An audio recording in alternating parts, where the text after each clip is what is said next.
అందరికీ నమస్కారం అండి. నిమిషావరి. మన తాజా వన్ ఫామ్లో మనం ఆర్గానిక్ ఫార్మింగ్ చేస్తాం, మీ అందరికీ తెలుసు కదా. ఈ ఆర్గానిక్ ఫామ్లో వానపాముల అంటే ఎర్రలు అంటాం కదా, ఎర్త్ వామ్స్, దీని పాత్ర చాలా గొప్పది. ఇది భూమిని దున్నేది యాక్చువల్గా ఇవే. దాని తర్వాత ఇక్కడ మనం ఏం చేస్తున్నామంటే, ఇక్కడ వర్మీ వాష్ అనే ఒక ట్యాంక్ అరేంజ్ చేసుకున్నాము. ఈ వర్మీ వాష్ ట్యాంక్ గురించి మీకు ఇప్పుడు నేను ఎక్స్ప్లెయిన్ చేస్తాను. అయితే ఈ వర్మీ వాష్ ట్యాంక్లో ఏంటంటే వర్మీ అంటే వర్మ్స్, ఈ ఎర్త్ వామ్స్ని మనం ఇంట్రడ్యూస్ చేసుకోవాలి. ఈ ఎర్త్ వామ్స్ చూసారు కదా, ఇవన్నీ మన కంపోస్ట్ నుంచి కలెక్ట్ చేసుకున్నాం. ఇది ఇక్కడ చూడండి మీకు.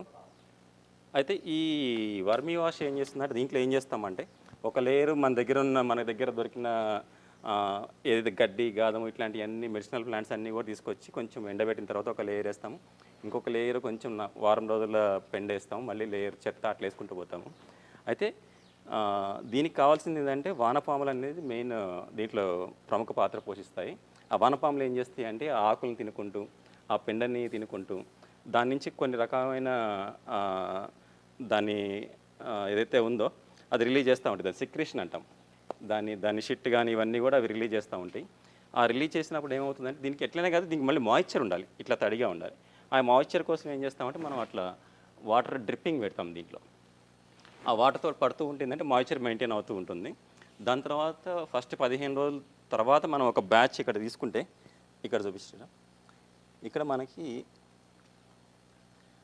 ఇట్లా మనకి లిక్విడ్ వస్తుంది. ఆల్రెడీ దీంట్లో కొన్ని ఎర్త్ వామ్స్ ఉన్నాయి. ఇట్లా లిక్విడ్ వస్తుంది, మన టీ డికాషన్ లాగా ఉంటుంది ఇది. దీన్ని ఎవ్రీ 15 డేస్కి ఒకసారి దీన్ని కలెక్ట్ చేసుకొని దీని పంటలకు వాడితే దీంట్లో 8 రకాల మైక్రో న్యూట్రియంట్స్ వస్తాయి. ప్లస్ మేజర్ న్యూట్రియంట్స్ ఏదైతే ఉందో ఎన్పికే అవి కూడా వస్తాయి. ప్లస్ మంచి మంచి మైక్రో ఆర్గానిజమ్స్ అంటాం కదా, మంచి బ్యాక్టీరియా, ఇవన్నీ కూడా వస్తాయి. ఇది నిజంగా మనం దీన్ని పంటలకు వాడితే ఒక మ్యాజిక్ లాగా పనిచేస్తుంది. అందుకని చెప్పి మీరు ఇక్కడ చూసుకుంటే మన వర్మీ వాష్ అనే టబ్ని అరేంజ్ చేసుకున్నాము. యాక్చువల్లీ మీరు ఇక్కడ చూసుకోండి, ఇదంతా కూడా మన ఆర్గానిక్ ఫార్మింగ్ కావాల్సిన ఇన్పుట్స్ అని మనం ఇక్కడే తయారు చేసుకుంటాము. అక్కడ చూస్తేనేమో అది పంచగవ్య, ఇది వర్మీ వాష్. ఇక్కడ చూస్తే పెద్ద ట్యాంక్ ఒకటి ఉంది కదా, ఇక్కడ చూడండి, ఇది జీవామృతం. మొత్తము ఈ జీవామృతం అంతా కూడా ఇక్కడే తయారు చేసుకుంటాము. 1500 to 2000 లీటర్స్ ఉంటుంది. ఇది తయారైన తర్వాత కింద మనకు ఒక 6000 లీటర్ కెపాసిటీ స్టోరేజ్ పెట్టుకుంటాము.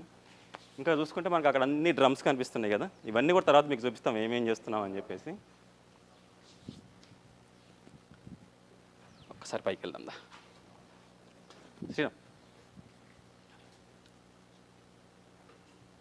అయితే మీరు చూశారు కదా, ఈ విధంగా మనము మొత్తము ఈ ఆకులంతా మెడిసినల్ ప్లాంట్స్, ఇవన్నీ కూడా వయ్యారవామ అని ఇట్లాంటివన్నీ కూడా ఇవన్నీ వేసుకొని దీని కింద కూడా పెండ ఉంటుంది. ఈ పెండ ప్లస్ చెత్త ఈ విధంగా మనం మొత్తం దీంట్లో వేసుకుంటాము. సో దీంట్లో మనకి ఎర్త్ వామ్స్ ఇంట్రడ్యూస్ చేద్దాము. ఇక్కడ మనము ఎర్త్ వామ్స్ ఇక్కడ ఇంట్రడ్యూస్ చేస్తున్నాం చూడండి. ఈ విధంగా ఈ ఎర్త్ వామ్స్ అన్ని దీంట్లో ఆల్మోస్ట్ ఒక 5 to 10 kgs ఎర్త్ వామ్స్ ఉంటాయి దీంట్లో.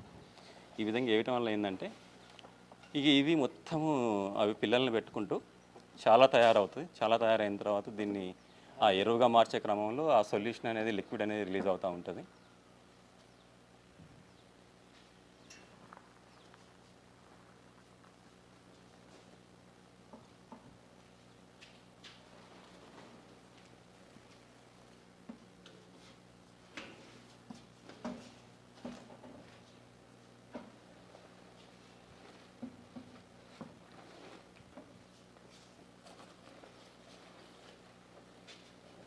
కొంచెం దీనికి స్ప్రేయింగ్ చేసేస్తే, మరి ఎక్కువ పెట్టవద్దు కాగా, ఇప్పుడు ఇట్లా తడిపినట్టు కొంచెం, ఎందుకంటే మళ్ళీ కింద కల్తీ అయిపోతుంది, మళ్ళీ అంతే అవే నీళ్ళు వస్తాయి కిందకి.